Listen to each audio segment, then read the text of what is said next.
Hi hello నమస్తే, నేను మీ Eshwari. Welcome to Eshu cooking and blogs. ఈరోజు మన స్పెషల్ రెసిపీ వినాయక చవితికి ఉండ్రాళ్ళు, ఇలా చాలా రకాల ఐటమ్స్ చేసుకుంటామండి. అందులో భాగంగానే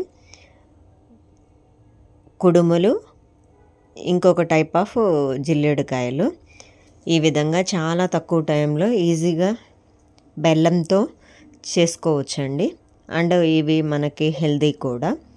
సో మనము వీటిని ఎలా రెడీ చేసేసుకుందాము ఈ వీడియోలో చాలా ఈజీగా చూద్దాము. ఫస్ట్ స్టవ్ వెలిగించి ప్యాన్ పెట్టేసుకొని 1 కప్పు వాటర్ యాడ్ చేసేసుకుందాము. 1 కప్పు చాలండి. ఆ తర్వాత కొంచెం బాయిల్ అయిన తర్వాత రైస్ ఫ్లోర్ అండి 1/2 కప్పు యాడ్ చేసేద్దాము. ఎక్కువ అవసరం లేదు. 1/2 కప్పు యాడ్ చేసేసి మొత్తం మిక్స్ చేయాలండి. ఈ విధంగా మొత్తం మిక్స్ చేసేసుకొని మనకి సిమ్లోనే పెట్టుకొని చేయాలండి. ఇది సిమ్లో పెట్టుకోకపోతే మళ్ళీ మాడుతుంది, అడుగంటుతుంది. ఈ విధంగా మొత్తం మిక్స్ చేసేసి మొత్తం ఈవెన్గా ప్యాన్కి మొత్తం స్ప్రెడ్ చేసేసి మూత పెట్టేసి 1 మినిట్ జస్ట్ కుక్ అయితే చాలు. ఇప్పుడు మూత తీసేసిన తర్వాత దీన్ని మనం పక్కన పెట్టేసుకుందాం. ఇప్పుడు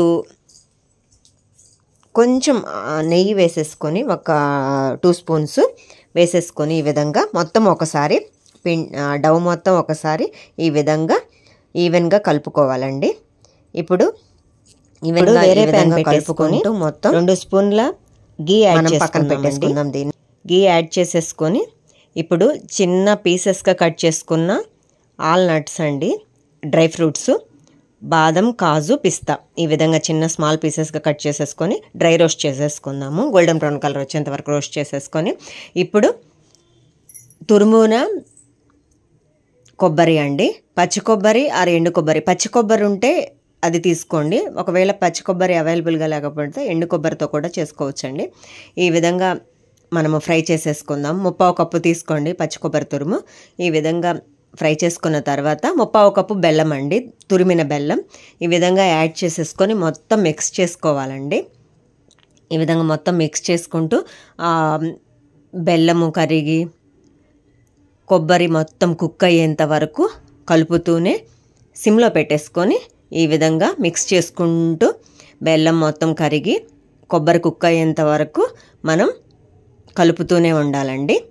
ఈ విధంగా కలుపుకుంటూ మొత్తం మిక్స్ చేసుకుంటే అది కుక్ అవుతుందండి. మొత్తం ఈ విధంగా కుక్ అయిన తర్వాత ఈ స్టేజ్లో మనము ఇలాచీ పౌడర్ వేద్దామండి. 1/2 స్పూను ఇలా వేసుకొని మిక్స్ చేసేసి టర్న్ ఆఫ్ చేసేసుకొని మనం దీన్ని కూల్ చేసేసుకుందాం. పక్కన మనం చల్లారి నుంచి పక్కన పెట్టేసుకొని ఈ విధంగా మనం టెస్ట్ చేసుకుంటే బాల్ సైజులో ఫామ్ అయితే మన మిక్చర్ రెడీ అండి.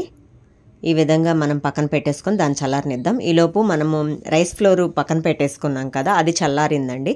మళ్ళీ ఒకసారి ఈవెన్గా మిక్స్ చేసేసుకొని మొత్తం ఇది కూడా ఒకసారి టెస్ట్ చేసుకుందాం. బాల్ సైజులో ఫామ్ అయిందండి. సో ఓకే, ఇది రెడీ మన బ్యాటరు.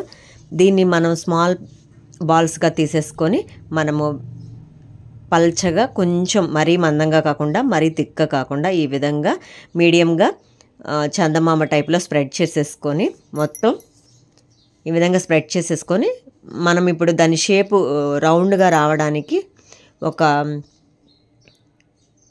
బౌల్ తీసుకొని ఆ బౌల్ని క్లోజ్ చేసేసి మనము షేప్ చేసేసుకుందామండి. ఈ విధంగా చూడండి, ఒకసారి మొత్తం షేప్ చేసేసుకుంటే రౌండ్గా వస్తుంది.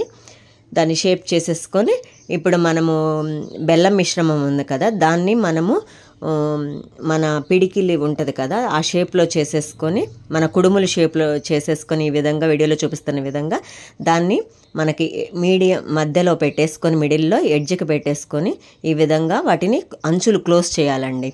అంచులు ఈ విధంగా లైట్గా, మరి ఎక్కడ అది బయటికి రాకూడదండి. అంచులు ఈ విధంగా కజ్జికాయలు మనం చేసుకుంటాం కదా ఆ విధంగా అంచులు క్లోజ్ చేసేసుకొని మొత్తం ఈవెన్గా ఈ విధంగా వీడియోలో చూపిస్తున్న విధంగా నిదానంగా, ఎక్కువ అవసరం లేదండి, నిదానంగా లైట్గా ప్రెస్ చేయండి. లైట్గా ప్రెస్ చేస్తే క్లోజ్ అవుతుంది, ఎక్కడ బయటికి కూడా రాదండి. ఆ లోపల పెట్టిన మన బెల్లం మిశ్రమం ఈ విధంగా క్లోజ్ చేసేసుకొని మనం ఇప్పుడు కజ్జికాయల మాదిరిగా ఫోర్క్ ఉంటుంది కదా, ఆ ఫోర్క్ తోటి అంచుల వెంబడి లైట్గా ప్రెస్ చేయాలండి. లైట్గా నిదానంగా అంచుల వెంబడి ఈ విధంగా ప్రెస్ చేసేస్తే మనకి ఒక షేపు అవుతుందండి, మంచిగా అవుతుంది. చూడండి వీడియోలో చూపిస్తున్న విధంగా లైట్గా, ఎక్కువ అవసరం లేదండి, లైట్గా ఇలా అంచుల వెంబడి చేసేసామంటే మనవి రెడీ అండి. అదేవిధంగా ఇంకొకటి చేసేసుకుందాము. సేమ్ అదే ప్రాసెస్గా రిపీట్ చేసేసుకొని ఈ విధంగా మొత్తం అంచులు క్లోజ్ చేసేసుకొని లోపల స్టఫింగ్ బెల్లం మిశ్రమం పెట్టేసుకొని మొత్తం అంచులు క్లోజ్ చేసేసుకొని ఇప్పుడు మనము వేళ్ళ మధ్యలో ఈ విధంగా ప్రెస్ చేసేస్తే కుడుముల మాదిరిగా వస్తాయండి. ఈ విధంగా ఇలా 2 రకాల రెసిపీస్ మనం రెడీ చేసేసుకోవచ్చండి ఒకే బ్యాటర్ తోటి. ఈ విధంగా వీటన్నిటిని ఇలానే చేసేసుకొని మనం పక్కన పెట్టేసుకుందాం ఒక ప్లేట్లోకి తీసుకొని. ఇప్పుడు మనం ఒక స్టవ్ వెలిగించి వేరే ప్యాన్ పెట్టేసుకొని వాటర్ యాడ్ చేసేసుకొని ఒక స్టాండ్ పెట్టేసి దానిపైన ఇలాంటి ఒక చిల్లుల ప్లేట్ పెట్టేసి మనం ఇందాక ఒక ట్రాన్స్ఫర్ చేసేసుకున్నాం కదా ఒక ప్లేట్లోకి, అవన్నీ పెట్టేసి మూత పెట్టేసి 15 to 20 minutes కుక్ చేసుకోవాలండి. మన రెసిపీ రెడీ అండి. దీన్ని కుక్కర్లో కూడా ఉడికించుకోవచ్చండి 15 to 20 minutes. ఒకసారి చెక్ చేసుకోండి. నా రెసిపీస్ కనుక మీకు నచ్చినట్లయితే లైక్ చేయండి, షేర్ చేయండి, సబ్స్క్రైబ్ చేయండి.